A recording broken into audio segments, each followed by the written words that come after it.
I never thought my 32nd birthday would be the day my life imploded. I'm Emily, and up until that night at the Ivory Room, I believed in the fairy tale of family and love.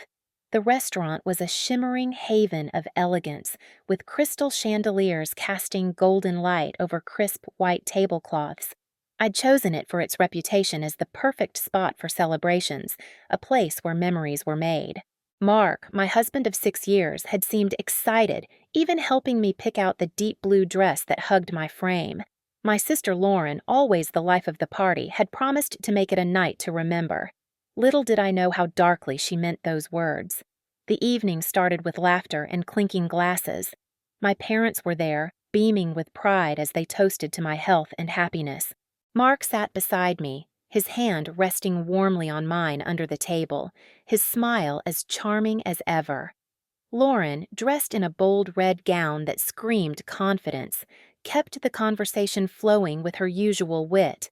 I felt surrounded by love, cocooned in the kind of warmth you think will last forever. But as the main course arrived, lavender roasted lamb that I barely touched, I noticed the glances, subtle at first, darting between Mark and Lauren across the candlelit table. A shared smirk, a knowing look. My stomach twisted, but I brushed it off as paranoia. I'd been stressed at work, after all. Maybe I was imagining things. Dessert came with a flourish, a towering chocolate cake with my name scripted in elegant icing. Everyone sang, their voices harmonizing in a chorus of "Happy Birthday," and I forced a smile, trying to ignore the growing unease in my chest. That's when Lauren stood up, glass in hand, her crimson lips curling into a grin that didn't reach her eyes. "I have an announcement to make," she said, her voice cutting through the lingering notes of the song. My heart thudded. I glanced at Mark, hoping for reassurance, but his face was unreadable, his jaw tight. What could she possibly have to say right now, in the middle of my moment? "I'm pregnant," Lauren declared, her tone dripping with triumph. The room seemed to freeze. My mother gasped, my father's fork clattered against his plate, and I felt the air rush out of my lungs. Pregnant? My mind raced. She hadn't mentioned dating anyone seriously. Who was the father? But before I could ask, she turned to Mark, her gaze locking with his in a way that made my blood run cold. "And Mark and I couldn't be happier to share this with you all." The words hit me like a freight train. Mark, my husband, the father of my sister's child.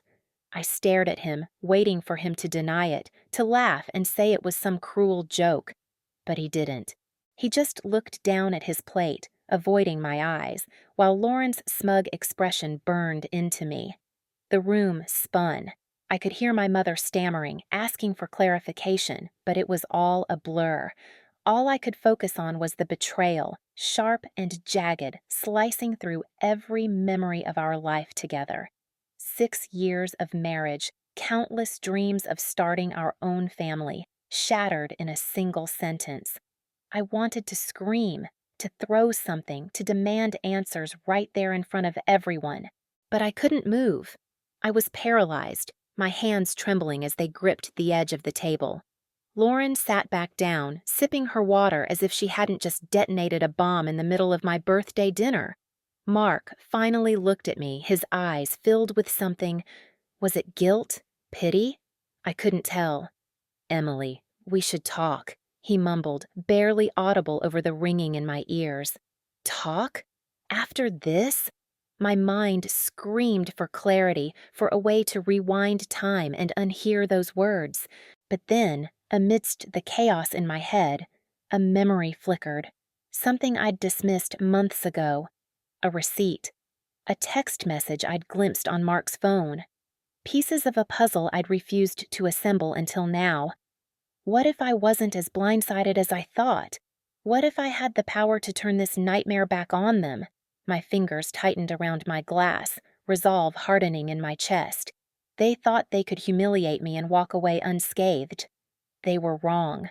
What did I know that could unravel their perfect little plan? I sat there, frozen, the remnants of my birthday cake melting into a sad chocolate puddle on the plate before me. The Ivory Room, once a sanctuary of celebration, now felt like a gilded cage, trapping me with the weight of Lauren's words. Pregnant, with Mark's child, my husband, my sister. The betrayal was a living thing, clawing at my insides, tearing through the fragile seams of everything I thought I knew about love and family.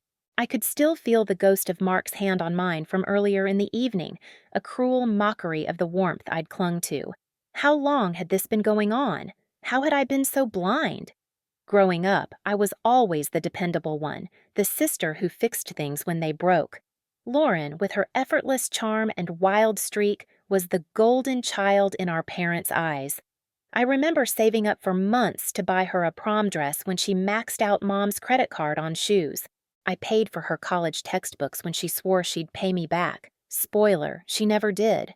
I was the rock, the one who held us together, even when it meant swallowing my own needs. My quiet strength, my willingness to sacrifice became the foundation of our family dynamic. But now, as I sat there with the bitter taste of betrayal on my tongue, I wondered if that same strength had made me vulnerable. Had I been so busy taking care of everyone else that I'd failed to protect myself? I glanced at Lauren, her red gown a stark contrast to the pale shock on our mother's face across the table. She looked so smug, so untouchable, as if she'd won some twisted game I didn't even know we were playing. And Mark, my Mark, still wouldn't meet my eyes. His silence was louder than any confession, a condemnation of the life we'd built together.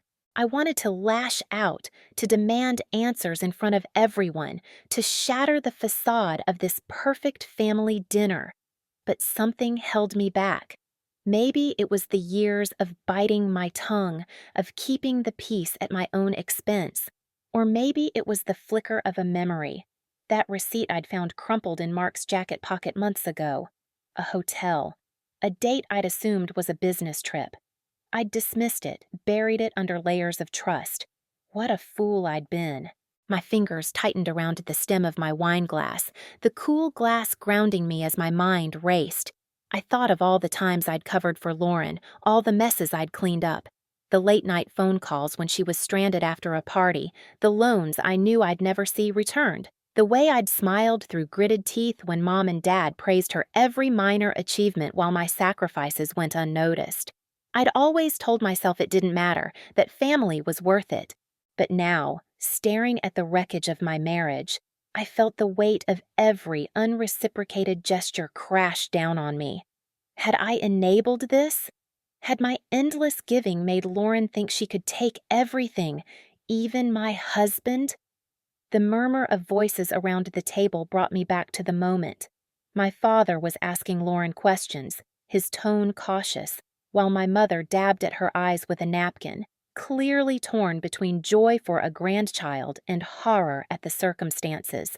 I felt like a spectator in my own life, watching a tragedy unfold while I sat motionless. Mark finally shifted beside me, his voice low and hesitant. "Emily, I didn't mean for you to find out like this." His words were a slap, implying there was a better way to shatter my world. I turned to him, my throat tight with unshed tears, but before I could speak, Lauren cut in with a laugh that grated on my nerves. "Oh, come on, Em. Don't look so shocked. You've always been too busy playing the martyr to notice what's right in front of you." Her words stung, slicing open old wounds I thought I'd buried. Martyr. Was that all they saw me as? A walking sacrifice, there to serve and never complain? Rage bubbled up, hot and fierce, but beneath it was something colder, sharper. Resolve. I wasn't going to let them reduce me to a footnote in their soap opera.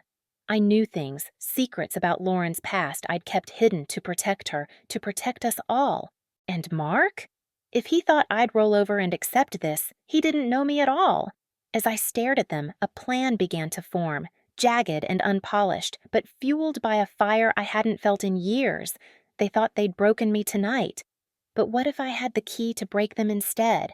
I sat there, the echo of Lauren's cruel laughter still ringing in my ears, her words branding me as a martyr, a pushover, someone too blind to see the betrayal unfolding under my nose. My hands trembled beneath the table, the wine glass I'd been gripping now forgotten as a storm brewed inside me. The ivory room, with its elegant chandeliers and hushed conversations, felt like a stage for a play I hadn't auditioned for. My family, oblivious to the depth of my unraveling, continued their murmurs. Dad's cautious questions, Mom's stifled sniffles, but all I could hear was the thundering of my own heartbeat. Mark's weak apology hung between us, a flimsy thread that did nothing to mend the gaping hole in my chest. How dare he think a muttered, "I didn't mean for this," could erase what they'd done? But it wasn't just the betrayal of tonight that cut me. It was the weeks leading up to this moment, the secret I'd uncovered that had been gnawing at me in silence. 6 weeks ago, I'd stumbled upon an email on our shared iPad, a careless oversight on Mark's part. The subject line was innocuous enough, but the contents seared themselves into my memory. Intimate words between him and Lauren, promises of a future together, and a chilling plan to announce her pregnancy on my birthday. My birthday of all days. A day meant to celebrate me, twisted into a weapon to dismantle my life. I remember sitting on our couch that evening, the device cold in my hands, as rage and heartbreak warred within me. They wanted to destroy my marriage in the most public, humiliating way possible. I'd closed the app, deleted the history, and pretended I hadn't seen it, but the knowledge festered like a wound that refused to heal. I hadn't confronted them then. I couldn't. The weight of it was too much, and I'd spent those 6 weeks wrestling with what to do, watching Mark's every move for more signs, listening to Lauren's casual phone calls for any hint of guilt. I'd even started sleeping with one eye open, metaphorically and sometimes literally, as paranoia took root. Every smile from Mark felt like a lie, every laugh from Lauren a taunt. I'd told myself I was waiting for the right moment, but deep down, I was terrified of what confronting them would mean. Would it end my marriage? Would it shatter our family beyond repair? Or worse, would they turn it around on me, make me the villain for daring to fight back? Now, sitting at this table, the moment I dreaded was here, and it was uglier than I'd imagined. Lauren's smugness, Mark's cowardice. They were a united front against me, and I felt the isolation keenly. But beneath the hurt, that email burned in my mind. They'd planned this, orchestrated my humiliation with cold precision. The thought ignited something primal in me, a burning rage I hadn't known I was capable of. I wasn't just a betrayed wife or a scorned sister. I was a woman who'd been underestimated for far too long. If they thought I'd crumble, they were wrong. I'd spent years being the glue that held everyone together, but glue can burn just as fiercely as it binds. I forced my gaze away from Lauren's triumphant smirk and looked at Mark. His eyes were still downcast, his shoulders slumped, as if he could shrink away from the mess he'd made. "You planned this," I whispered, my voice low but laced with venom, meant for him alone. "You and her, you planned to ruin me tonight." His head snapped up, a flicker of panic crossing his face, and for the first time since Lauren's bombshell, I saw something like fear in his expression. Did he know I'd seen the email, or was he just afraid I'd make a scene? Either way, I had his attention now, and I wasn't about to let go. I leaned closer, my voice barely audible over the hum of the restaurant. "I know more than you think, Mark, and I'm not going to sit here and let you two rewrite my life." His mouth opened, then closed, words failing him as my own resolve solidified. I turned my attention back to the table, to Lauren, whose laughter had faded into a curious tilt of her head. She was watching me now, assessing, and I realized she didn't know what I was capable of either. I'd kept her secrets for years, things she'd begged me to bury, things that could ruin her if they came to light. What if I stopped protecting her? What if I let those secrets out, right here, right now? The thought was intoxicating, dangerous, and as I met her gaze, I felt the balance of power shift ever so slightly. What deeper secrets was I about to unearth, and how far was I willing to go to reclaim what they'd taken from me? I sat there, the weight of my whispered accusation still hanging in the air between Mark and me, my heart thundering so loudly I swore the rest of the restaurant could hear it. His panicked expression was a fleeting victory, but it wasn't enough, not nearly enough to soothe the betrayal that clawed at my insides. My eyes flicked back to Lauren, her head still tilted in that maddeningly curious way, as if I were a puzzle she was trying to solve. Did she think I was bluffing? Did she think I'd just sit here, shattered and silent, while she claimed my life as her prize?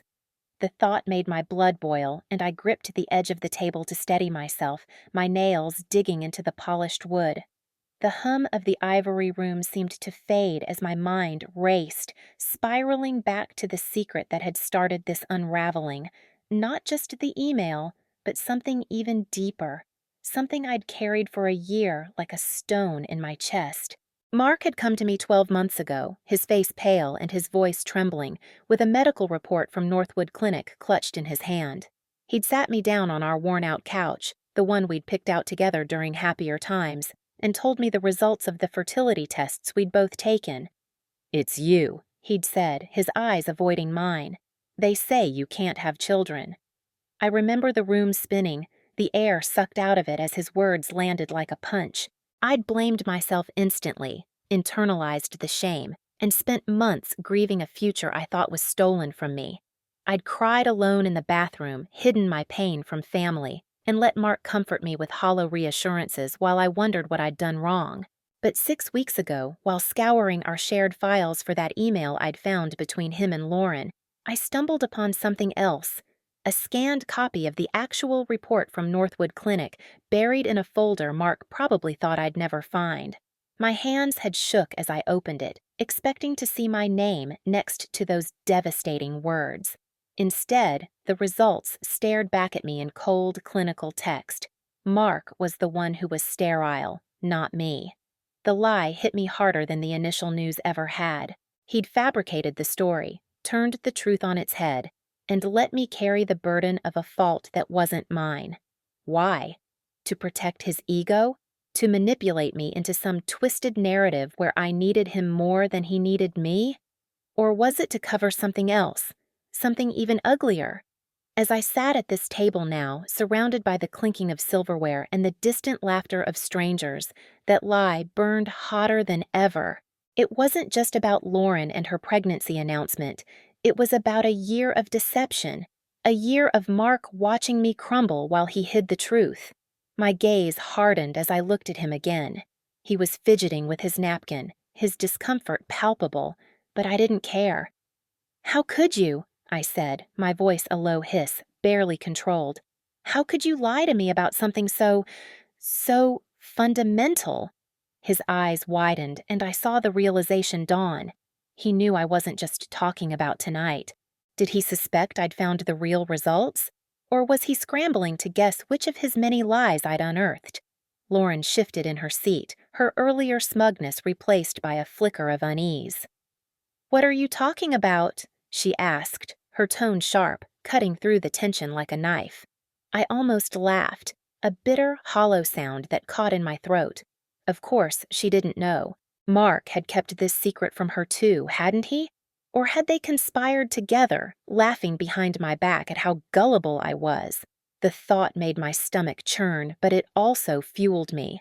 I wasn't the broken woman they expected me to be. I had the truth now, or at least part of it, and I wasn't going to let them bury me under their lies anymore. I leaned back in my chair, forcing a calm I didn't feel, and let my eyes drift between them. "You both think you know everything about me," I said, my voice steady despite the storm inside. "But I've been paying attention. I've seen things you thought I'd never find." Mark's face paled further, and Lauren's fingers tightened around her glass. Good. Let them squirm. Let them wonder how much I knew, how deep I'd dug. But even as I savored this small shift in power, a nagging fear crept in. What if there were more lies, more secrets I hadn't uncovered? What if this fertility deception was just the tip of a much darker iceberg?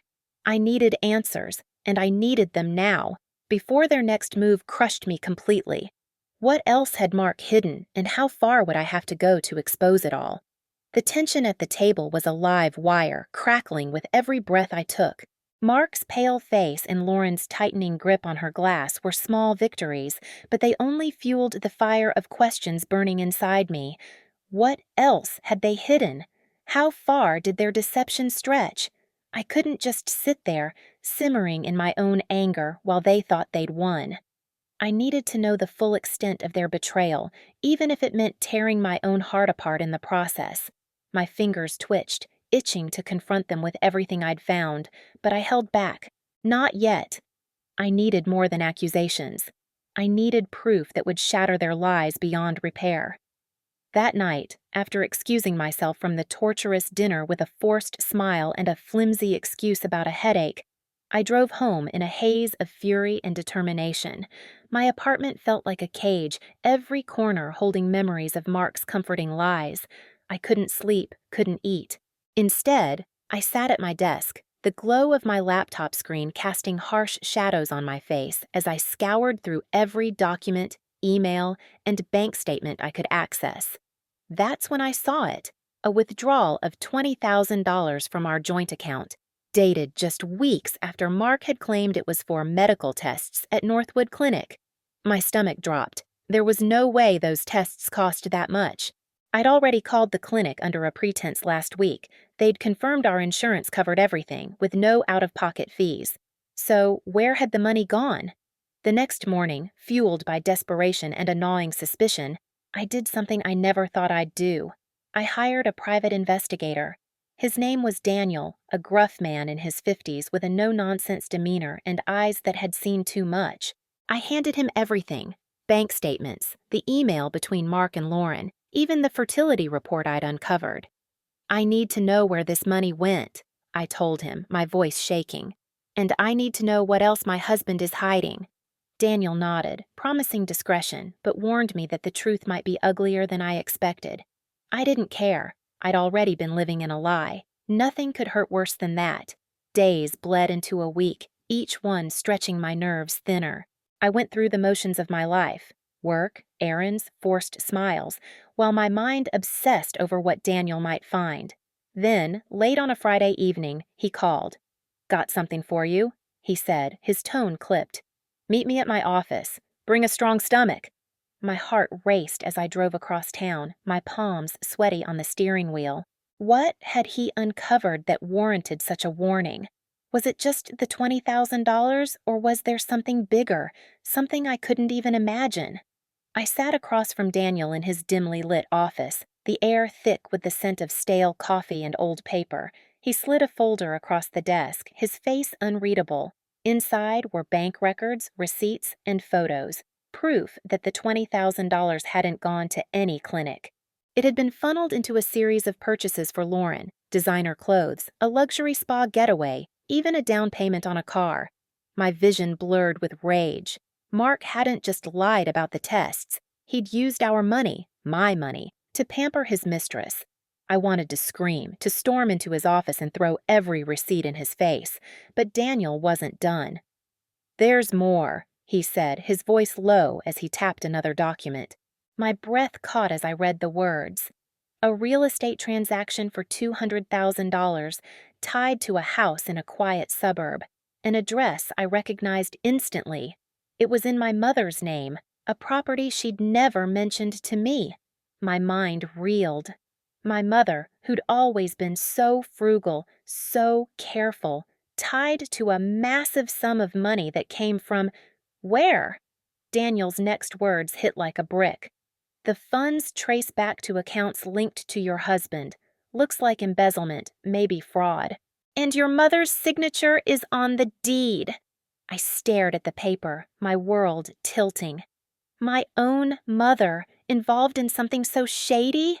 With Mark, of all people? How had my family conspired to exploit me this deeply? My hands trembled as I gripped the folder, 1,000 questions screaming in my head. Was she a willing participant, or had Mark manipulated her too? And if this was true, what else had they taken from me?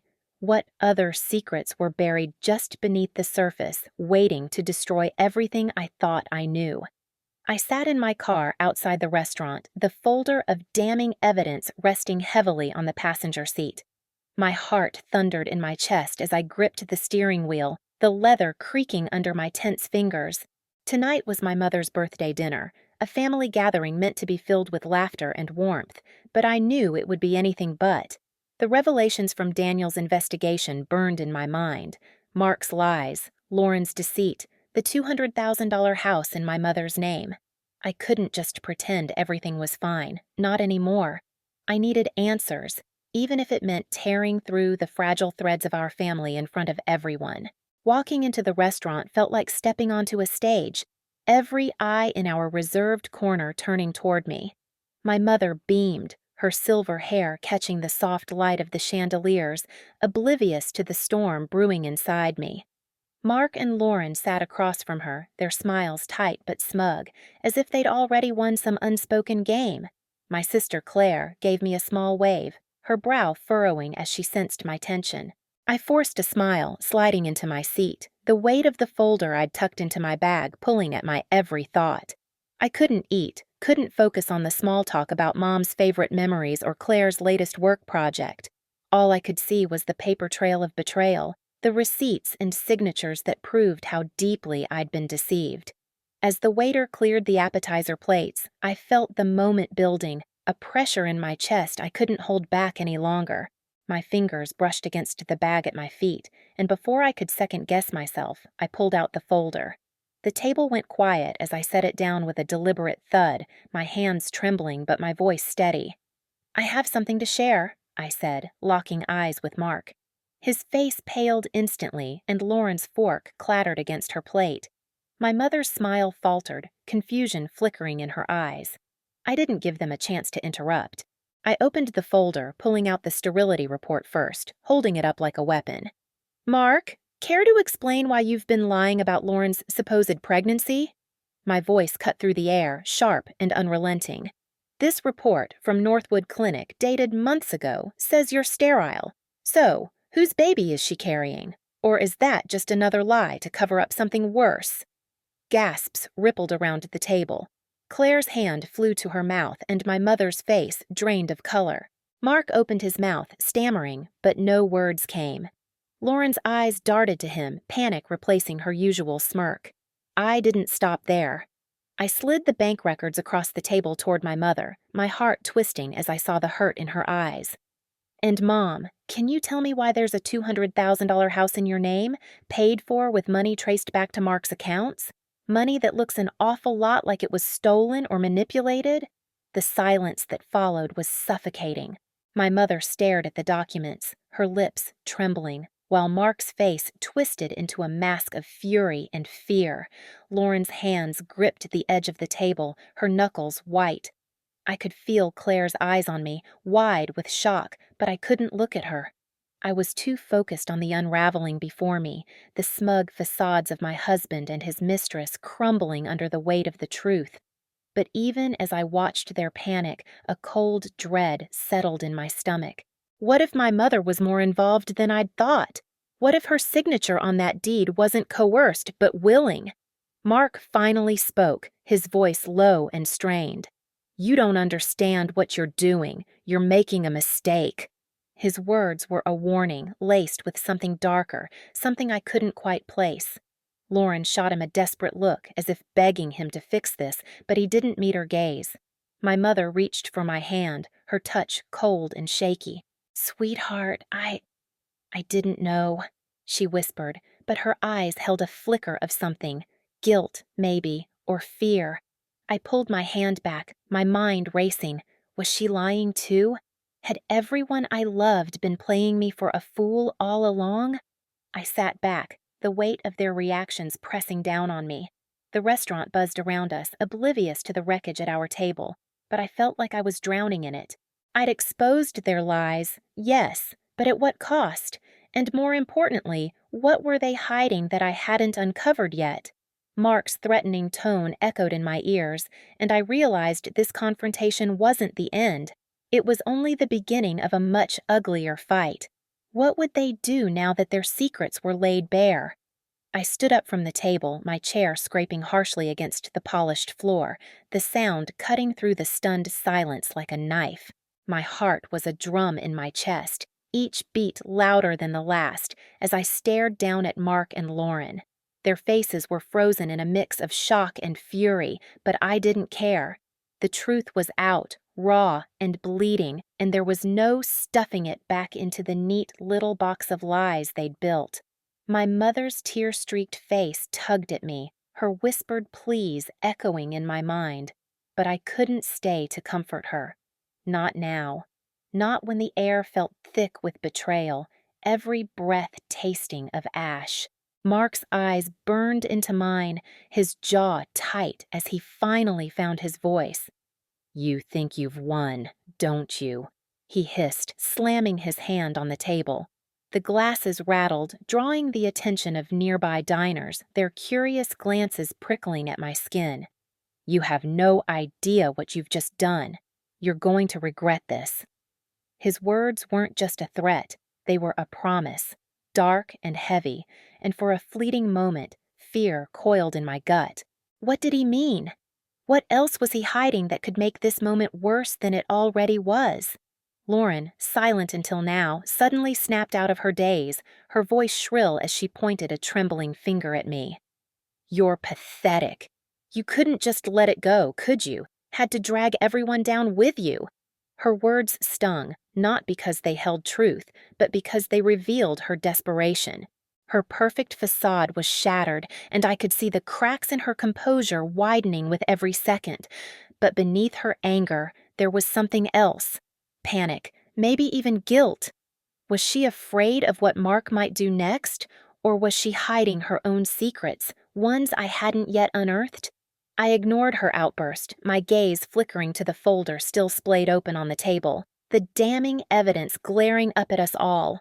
My mother reached for it, her hands shaking as she pulled the bank records closer, her lips moving silently as if reciting a prayer.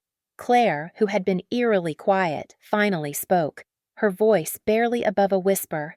"How could you do this here, at Mom's birthday?" Her words cut deeper than Lauren's insults because they came from a place of love, not spite. I turned to her, my throat tight, but before I could respond, Mark surged to his feet, his chair toppling backward with a crash. "You want to play this game?" he roared, his face flushed with rage. "Let's see how you like it when everything you've built comes crashing down." Diners around us gasped, and I saw the restaurant manager hurrying over, his expression a mix of concern and annoyance. Security wouldn't be far behind, I knew that much. My pulse skyrocketed as I realized how public this had become, how humiliating. This wasn't just the end of my marriage. It was a spectacle, a public implosion for everyone to witness and whisper about. Lauren grabbed Mark's arm, trying to pull him back, but he shook her off, his eyes locked on mine. That's when I saw it, a flicker of something in her expression, a name forming on her lips before she bit it back. Ryan. I knew it instantly, the pieces clicking into place with sickening clarity. Ryan, Mark's old college friend, the one who'd always been too friendly with Lauren, whose name had come up in hushed conversations I wasn't meant to hear. Was he the father? The real source of this twisted web? I didn't wait to confirm. Leaning down, I grabbed my bag, my voice cold as I delivered the final blow. "If anyone's looking for answers, maybe start with Ryan. I'm sure he has plenty to share."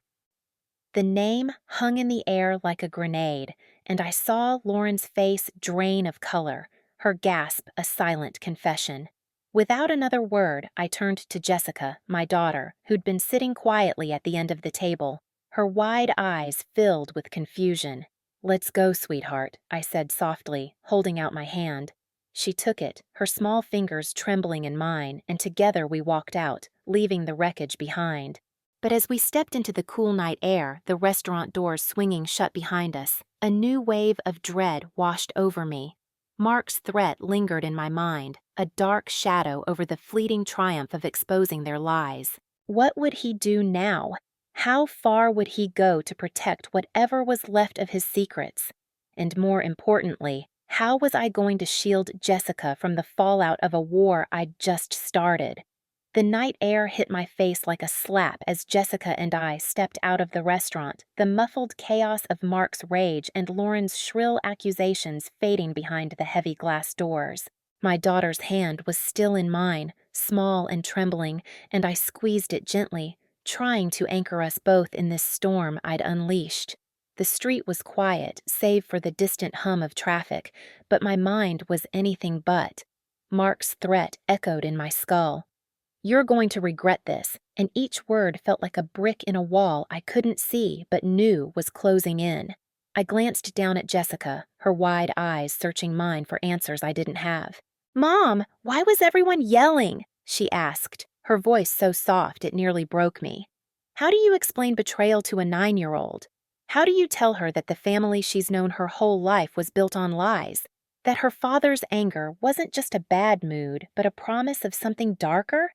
I knelt down, brushing a strand of hair from her face, and forced a smile. "It's complicated, sweetheart, but I promise we're going to be okay." The words tasted hollow, even to me. Were we really?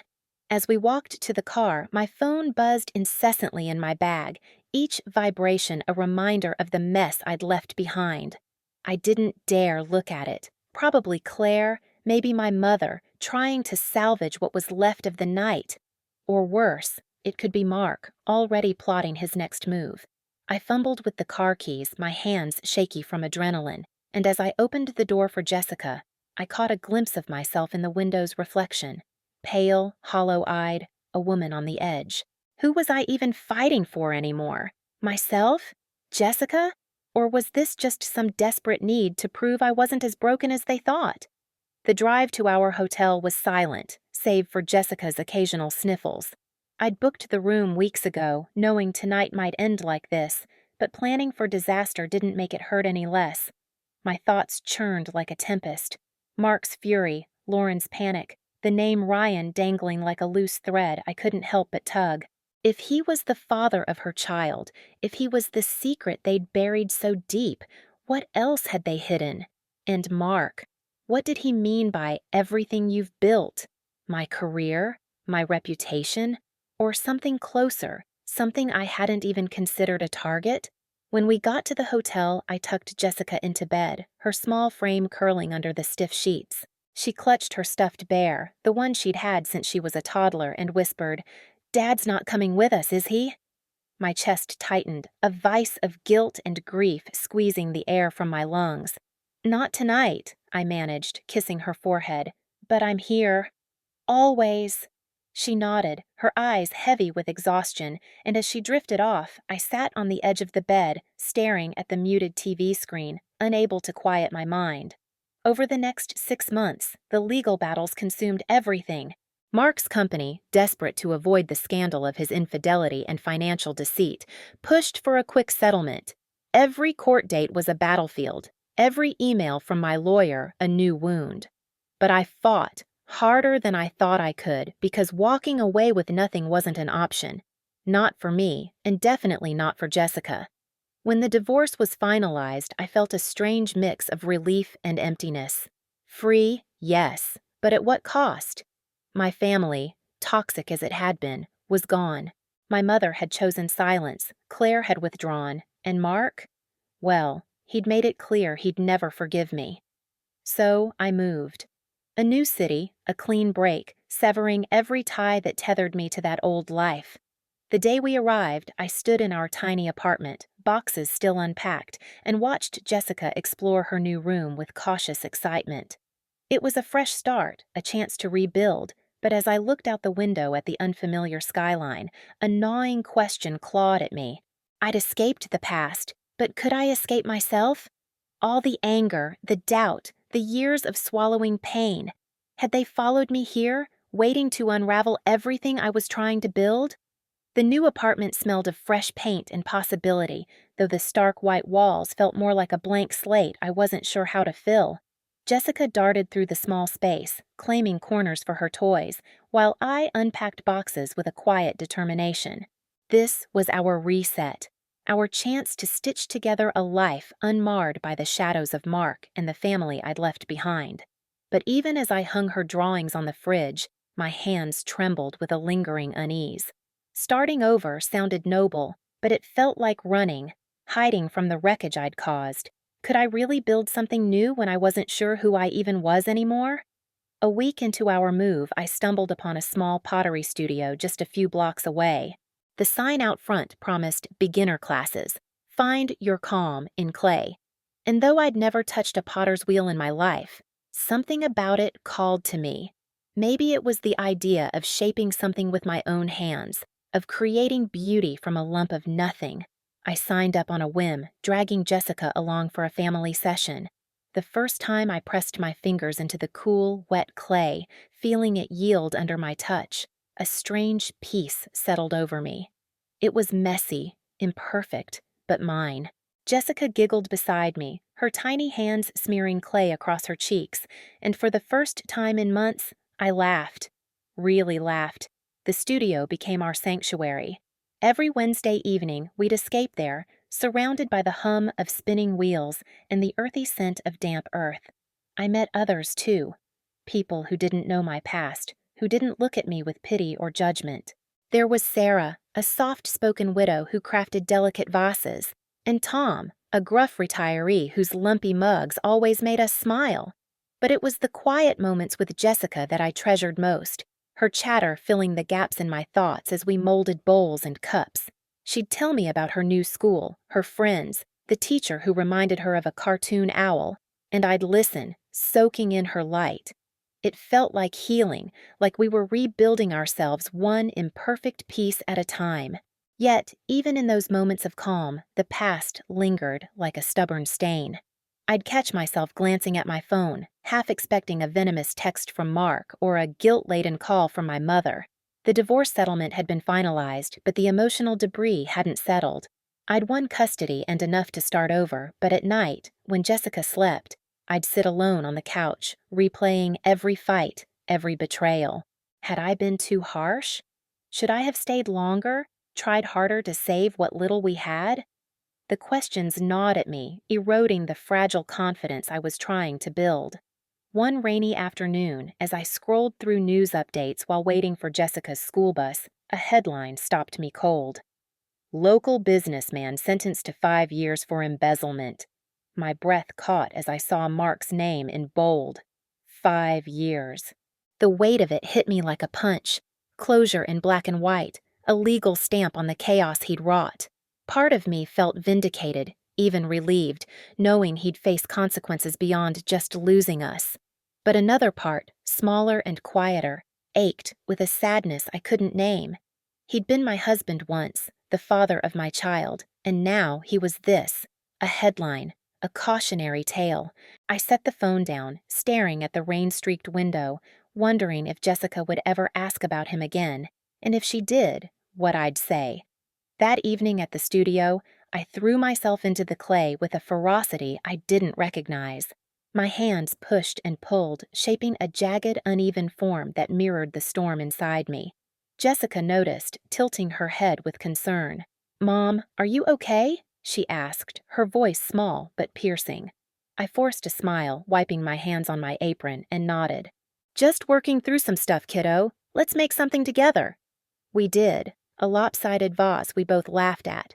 But as we cleaned up, I felt the weight of her question linger. Was I okay? I wanted to believe I was, that this new life, this new passion, was enough to bury the past. But as we walked home under the drizzle, a nagging doubt crept in.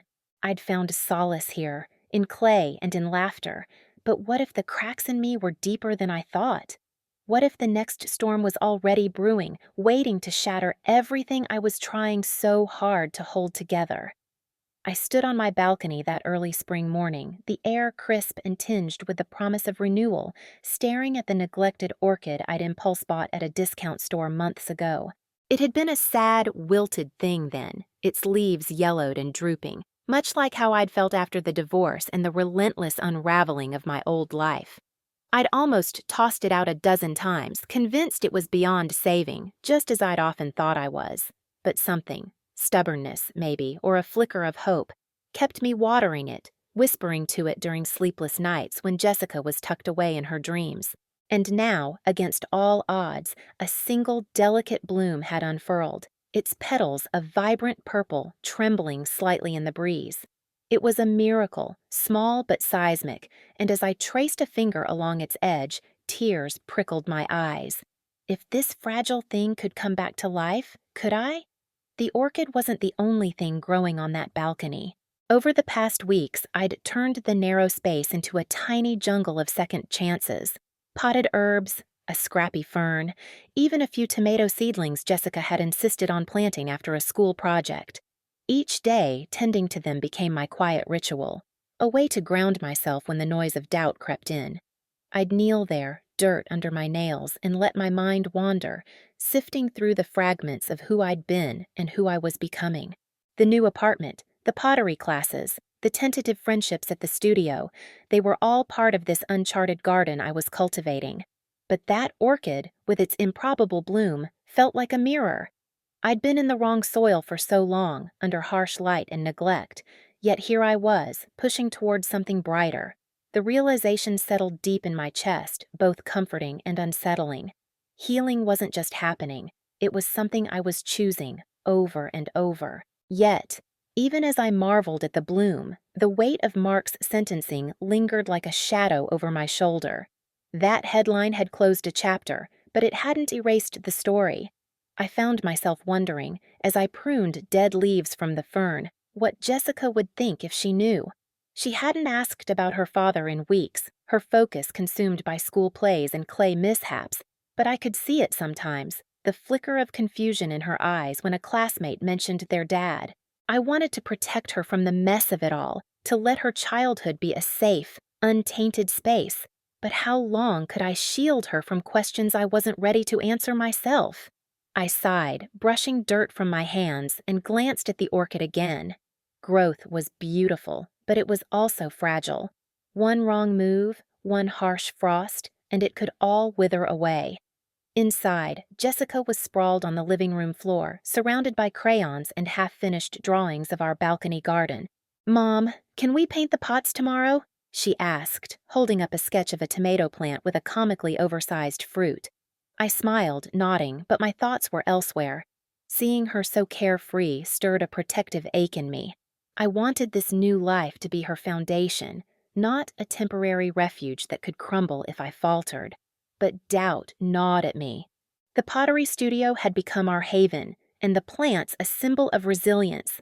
But what if I was only building on sand?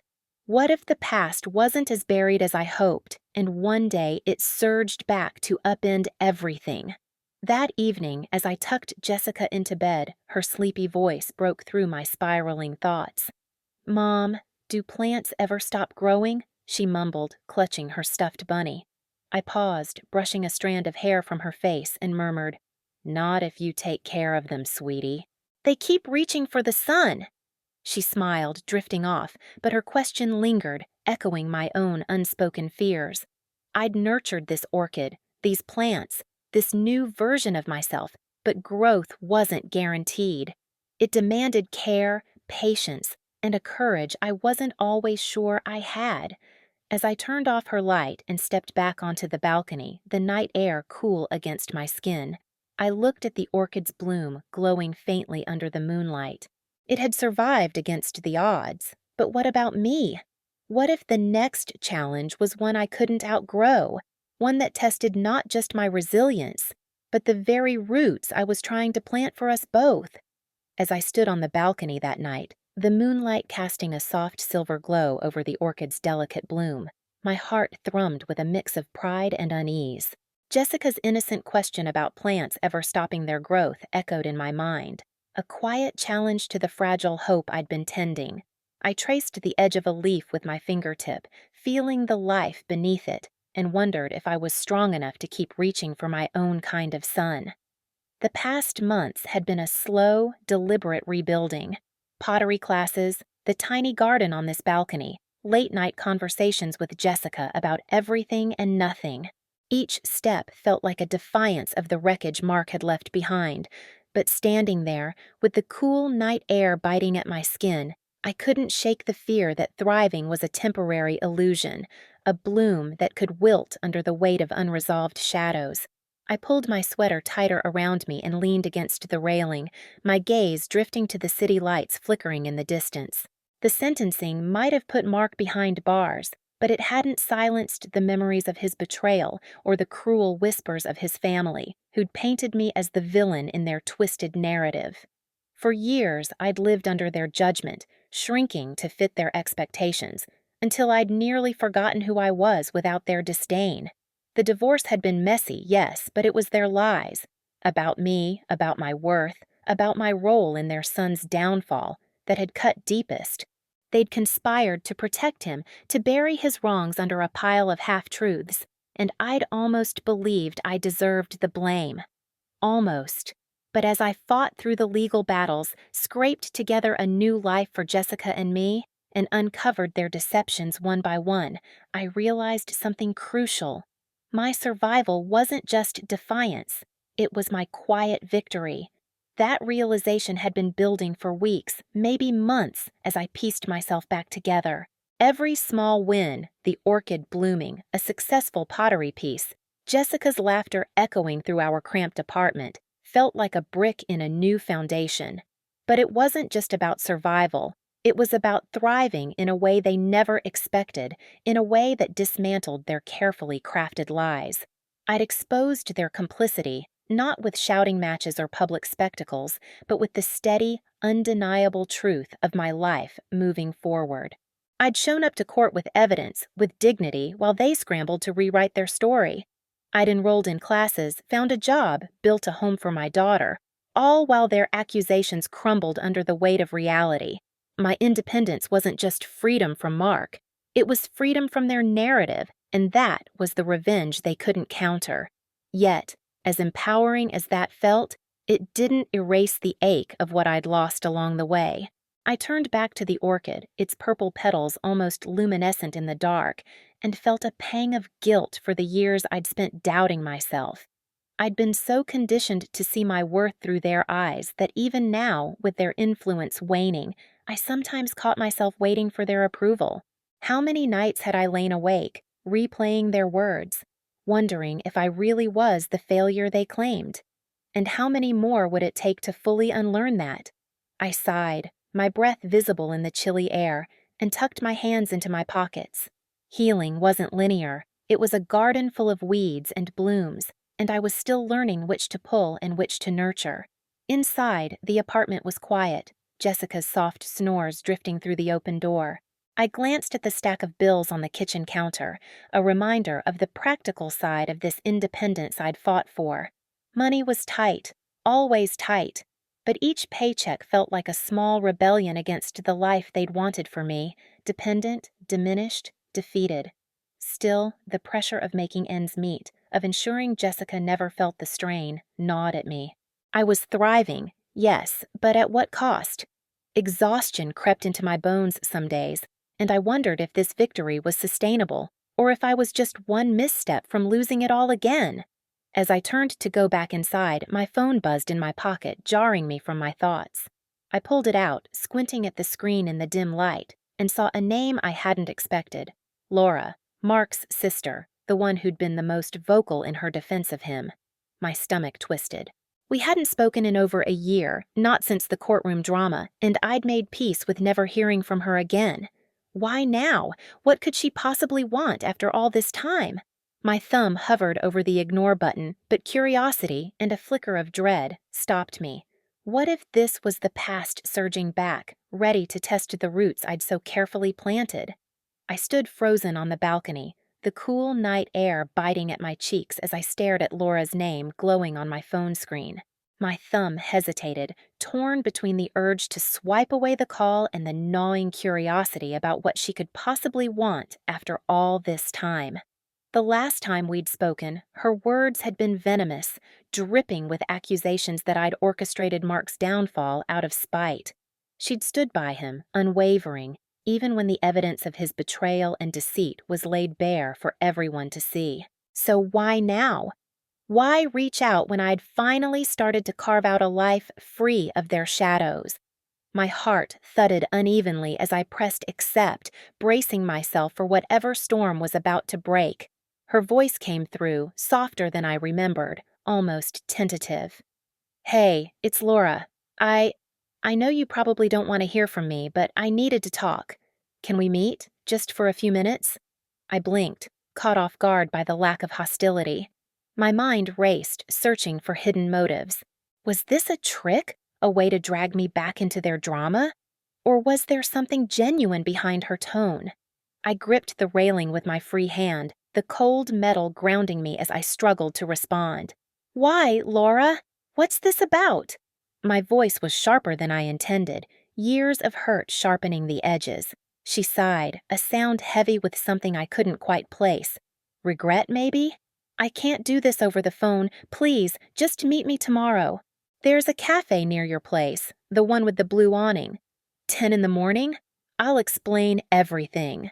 Her words hung in the air, vague and loaded, stirring a mix of dread and intrigue in my chest. I wanted to say no, to shut the door on that chapter of my life for good, but a part of me, the part that still craved closure, itched to know what had prompted this unexpected olive branch. I'll think about it, I said finally, keeping my tone neutral, though my insides churned. She murmured a quiet thank you before the line went dead, leaving me with more questions than answers. I slipped the phone back into my pocket and turned to the orchid, its fragile petals swaying slightly in the breeze. My mind was a tangle of what-ifs. What if Laura wanted to apologize, to admit they'd been wrong about me? Or worse, what if this was another attempt to twist the narrative, to pull me back into their web of lies? I'd fought so hard to build this new life for Jessica and me, a life where I wasn't defined by their judgment or Mark's betrayal. The pottery classes, the balcony garden, the late-night giggles with my daughter, they were my proof that I could thrive, even after they'd tried to break me. But now, with one phone call, the past felt like it was clawing its way back, testing the strength of the roots I'd planted. I stepped inside, closing the balcony door behind me with a soft click, and padded toward the kitchen. The stack of bills on the counter loomed larger in my mind now, a reminder of how precarious my independence could feel. I'd been managing, paying them off bit by bit, but the pressure never eased.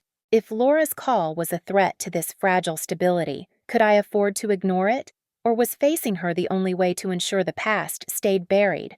I poured myself a glass of water, my hands trembling slightly, and took a slow sip, trying to steady my nerves. Healing had never been a straight path. Every time I thought I'd moved forward, something pulled me back to confront the scars I'd hoped to leave behind. Jessica's soft snores still drifted from her room, a small comfort amidst the turmoil swirling in my head. I glanced at the clock, past midnight now, and knew sleep would be elusive tonight. My thoughts kept circling back to Laura's voice, to the weight of her request.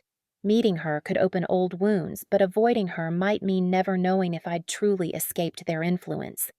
I set the glass down and leaned against the counter, staring at the faint reflection of myself in the dark window. Was I strong enough to face her, to stand my ground after everything? Or would seeing her unravel the progress I'd fought so hard for? As I turned off the kitchen light, a final thought gripped me, cold and unrelenting. What if Laura wasn't reaching out for reconciliation at all, but to deliver a blow I hadn't seen coming? What if, after all my rebuilding, there was still a piece of the past waiting to shatter everything I'd become?